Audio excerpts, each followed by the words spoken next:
गेल्या 7-8 वर्षामध्ये जेवढं उद्दिष्ट आलं होतं त्या उद्दिष्टाच्या दुप्पट उद्दिष्ट म्हणजे जवळजवळ 20 लाख घराचं उद्दिष्ट महाराष्ट्रासाठी मिळालं।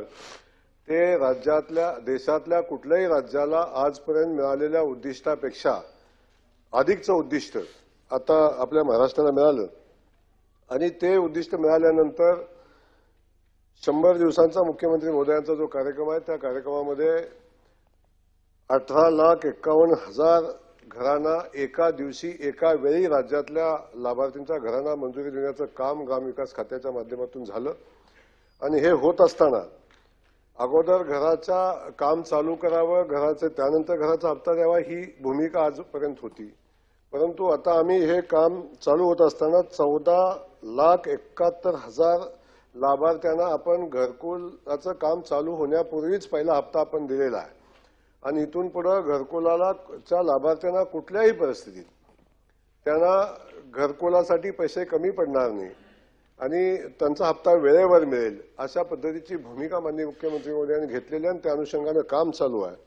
मला सांगायला आनंद होतो की ज्या घरकुलाच्या रकमेमध्ये 50,000 रुपयाची वाढ या महाराष्ट्र सरकारच्या माध्यमातून केली आणि आता घरकुलाला जवळजवळ 2,10,000 रुपयाची अमाऊंट एका घरकुलाला मिळते।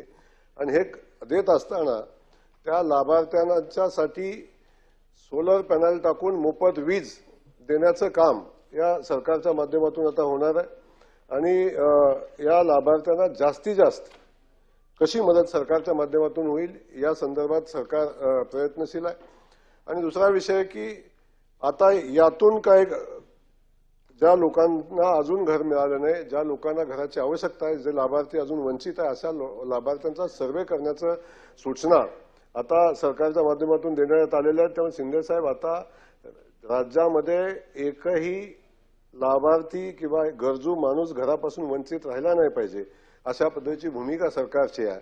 आणि हे असताना अनेक ठिकाणी आपण बघतो की लाभार्थी आहेत पण त्यांना घर बांधण्यासाठी जागा उपलब्ध नाही।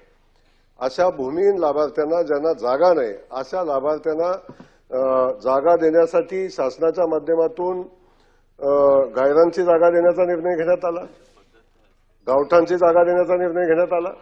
आणि आता या दोन्ही गोष्टी करत असताना तरी एखाद्या गावात जर ते उपलब्ध नसेल तर आता लाभार्थ्यासाठी जागा खरेदीसाठी पूर्वी 50,000 रुपये देण्यात येत होते, आता 1 लाख रुपये एका लाभार्थ्याला जागा खरेदी करण्यासाठी आपण देण्याची भूमिका घेतलेली आहे।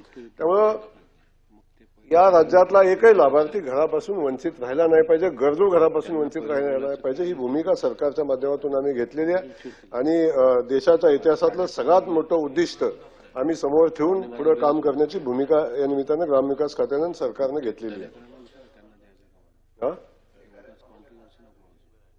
आता शिंदे साहेब आपण पक्षाच्या भूमिकेतनं कधी बाहेर पडणार आणि विकासाच्या कामाच्या भूमिकेत आपण राजकारण आणू नये। हे जे लाभार्थी 20 लाख आहेत ते कुठल्या पक्षाच्या सरकारनं बघितलेलं नाही। आलेल्या प्रत्येक लाभार्थ्याला घर देण्याची भूमिका सरकारनं घेतलेली आहे।